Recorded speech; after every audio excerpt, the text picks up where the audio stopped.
Hello friends, നമ്മുടെ മഹാദേവൻ്റെ ആറാട്ടെഴുന്നള്ളിപ്പാണ് കേട്ടോ. കൊടി ഇറങ്ങുന്ന ചടങ്ങുമാണ്. അപ്പോൾ പപ്പടം പരത്തുന്ന ഒരാചാരമുണ്ട് കേട്ടോ ഇവിടെ. പപ്പടം മാത്രമല്ല, വെറ്റിലയും പരത്താറുണ്ട് കേട്ടോ. കൊടി ഇറങ്ങുന്ന സമയത്ത് എനിക്ക് 3 പപ്പടവും വെറ്റിലയും കിട്ടി കേട്ടോ. എൻ്റെ തൊട്ടടുത്ത് നിന്ന് ചേച്ചിക്കാണെങ്കിൽ കുറേയധികം വെറ്റിലയാണ് കിട്ടിയത്. എനിക്ക് ഒരുപാട് സന്തോഷം തോന്നി കേട്ടോ. ഇവിടെ ഒരുപാട് ആചാരങ്ങളും ആഘോഷങ്ങളും നടക്കുന്നെങ്കിലും ചിട്ടയായ ആചാരങ്ങളോടുകൂടി ആണ് നമ്മുടെ മഹാദേവൻ്റെ എല്ലാ കാര്യങ്ങളും നടക്കുന്നത്.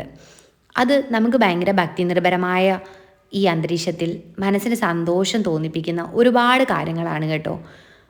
എനിക്ക് വല്ലാതെ മനസ്സ് നിറയുന്ന ഒരു അനുഭവം തന്നെയാണ് എപ്പോഴും ഈ ക്ഷേത്രം.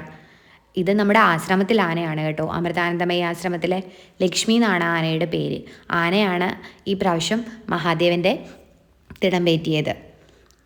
ഒരുപാട് ആഘോഷങ്ങൾക്കും സന്തോഷങ്ങൾക്കും അവസാനം നമ്മുടെ മഹാദേവൻ്റെ കൊടിയിറങ്ങി ഈ വർഷത്തെ ഉത്സവം അവസാനിച്ചിരിക്കുകയാണ്. ഇനി വീണ്ടും അടുത്ത ഉത്സവത്തിനായി കാത്തിരിപ്പാണ്.